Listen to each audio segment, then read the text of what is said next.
George Floyd.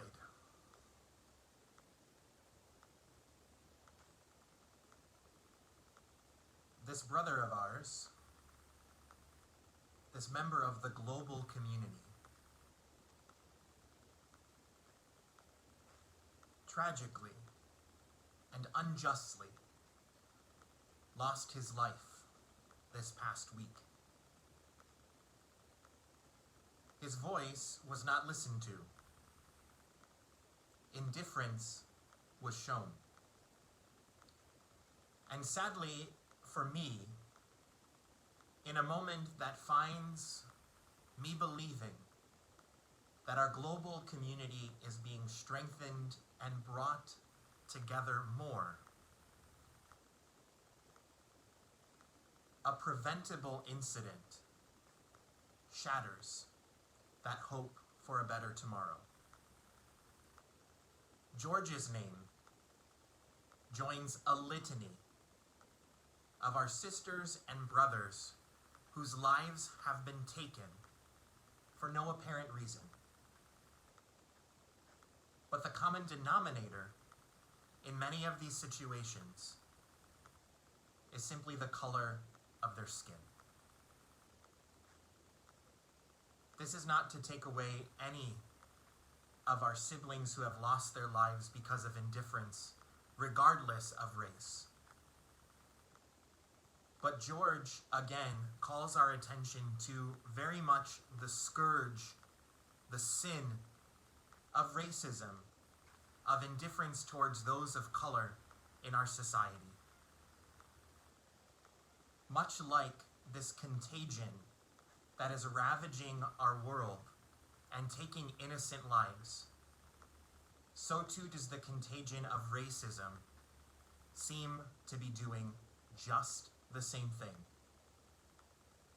And while people work to finding a vaccine for a virus, the way that the contagion of racism is abated is not by some pill or some shot, but by a conversion of heart in each and every single one of us. That takes away any indifference we might have and calls us to be in solidarity with each other's as the global community that indeed we are. Moments like this in the life of our society make me ask the question, how can we pray and go on with life, knowing that this plague continues to be a part of our story? I'm grateful today that a friend posted this lyric on Facebook so that I'm able to share it with you as together we give voice to the voiceless and challenge ourselves not just with prayer, but with action to work for justice and peace for all of our sisters and brothers, regardless of race, gender, socioeconomic status, whatever it might be. We're all in this together.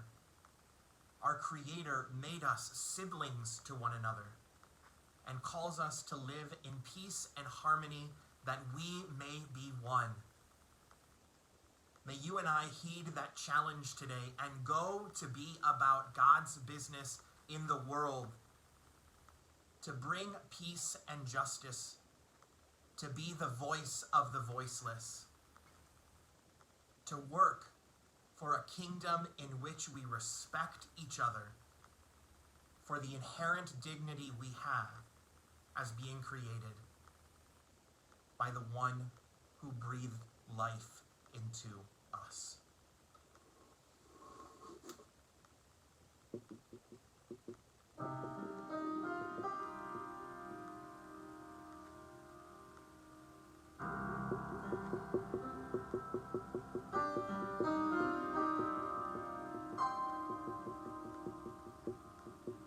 How can we pray when we feel betrayed? When our hope is robbed by those meant to inspire? How can we pray when the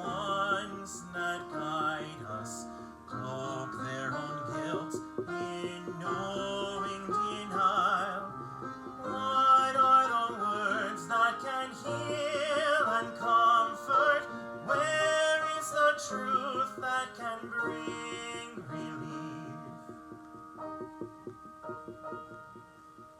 Help us to pray when our hearts are frozen, stilled by the rage that steals our peace.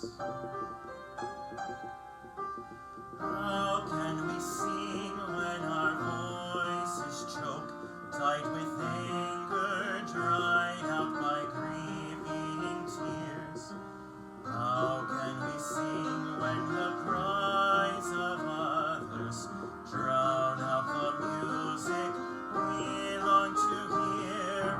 What is the song that can end the broken? What is the verse that can make us whole?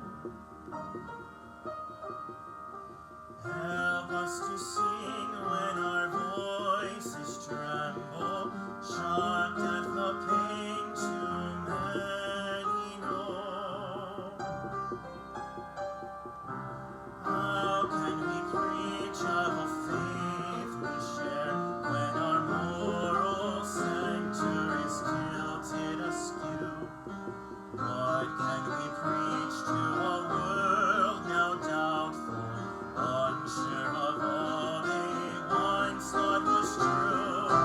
What is the message that need be spoken? What is the tool that can rebuild trust? Help us continue to share